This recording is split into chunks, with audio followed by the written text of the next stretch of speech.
Praise the lord.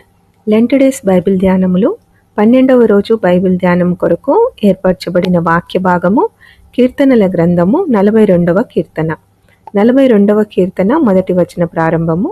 దుప్పి నీటి వాగుల కొరకు ఆశపడునట్లు దేవా నీ కొరకు నా ప్రాణము ఆశపడుచున్నది. నా ప్రాణము దేవుని కొరకు తృష్ణగొనుచున్నది, జీవము గల దేవుని కొరకు తృష్ణగొనుచున్నది.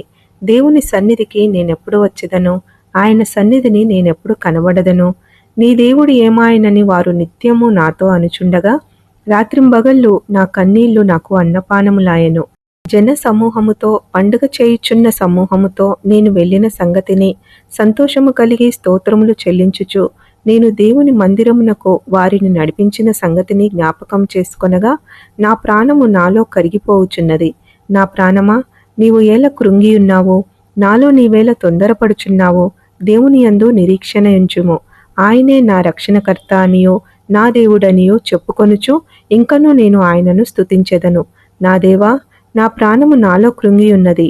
కావున యోర్దాను ప్రదేశము నుండియో హెర్మోను పర్వతము నుండియో మిసారు కొండ నుండియో నేను నిన్ను జ్ఞాపకము చేసుకొనుచున్నాను.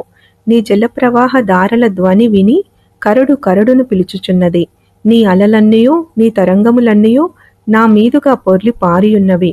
అయినను పగటివేళ యెహోవా తన కృప కలుగన ఆజ్ఞాపించును.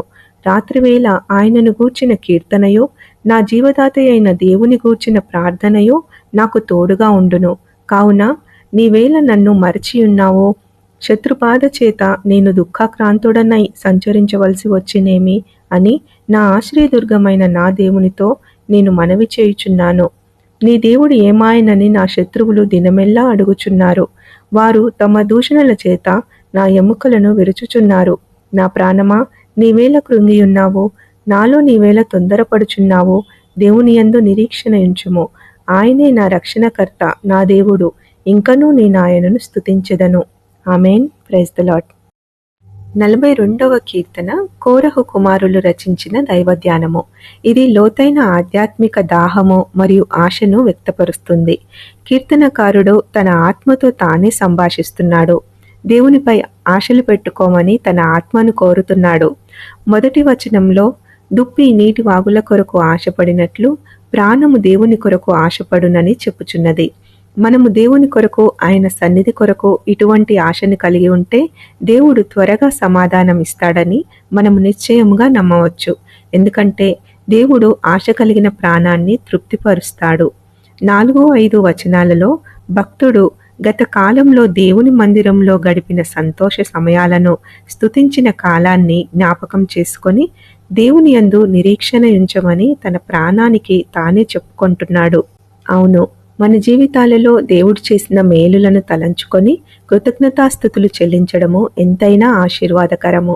అలా చేయడం మనలోని నిరాశను తీసివేసి శుభప్రదమైన నిరీక్షణను కలుగచేస్తుంది. 7వ వచనంలోని నీ జల ప్రవాహ దారల ధ్వని విని కరడు కరడును పిలుచుచున్నది అను వాక్యము మనకు ఒక లోతైన ఆధ్యాత్మిక సత్యాన్ని బోధిస్తుంది. ఇది మన హృదయములో లోతైనది, దేవుని హృదయంలో లోతైన దానిని అందుకొనుటను సూచిస్తుంది. మనము అంతటి లోతైన ఆత్మీయతలో ఉన్నప్పుడు మన చుట్టూ ఉన్నవారు మీ దేవుడు ఏమాయను అని అడిగినా వారి హేళన మాటలకు ఏమాత్రము కదల్చబడము. అన్ని పరిస్థితులలో ఆయనను స్తుతిస్తూ నిరుత్సాహాన్ని జయించగలుగుతాము. అట్టి కృప దేవుడు మనందరికీ అనుగ్రహించునుగాక. ఆమేన్. Praise the lord. నా రక్షణ మహిమకు ఆధారము నీవే, నా ఆశ్రయ దుర్గం, నా నిరీక్షణ మార్గము నీవే. నా రక్షణ మహిమకు ఆధారము నీవే, నా ఆశ్రయ దుర్గం, నా నిరీక్షణ మార్గము నీవే.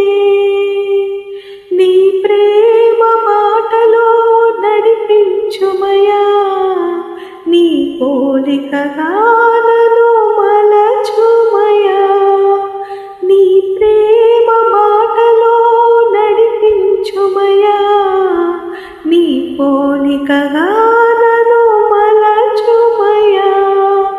నీ పోలికగా నన్ను మలచుమయా. దేవా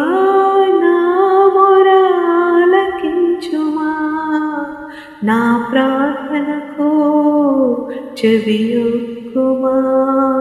దేవా నా మొరాలకించుమా, నా ప్రార్థనకు చెవియొక్కుమా. నా ప్రాణము తల్లడిల్లగా బూదిగంతముల నుండి మొరపెట్టుచున్నాను. నా ప్రాణము తల్లడిల్లగా బూదిగంతముల నుండి మొరపెట్టుచున్నాను. నేనెక్కలేనంత ఎత్తైన కొండపైకి ఎక్కించుము, నన్ను నడిపించుము. నేనెక్కలేనంత ఎత్తైన కొండపైకి ఎక్కించుము, నన్ను నడిపించుము. దేవా నా మొరాలకించుమా, నా ప్రార్థనకు చెవియొక్కుమా, నా ప్రార్థనకు చెవియొక్కుమా. హల్లెలూయా.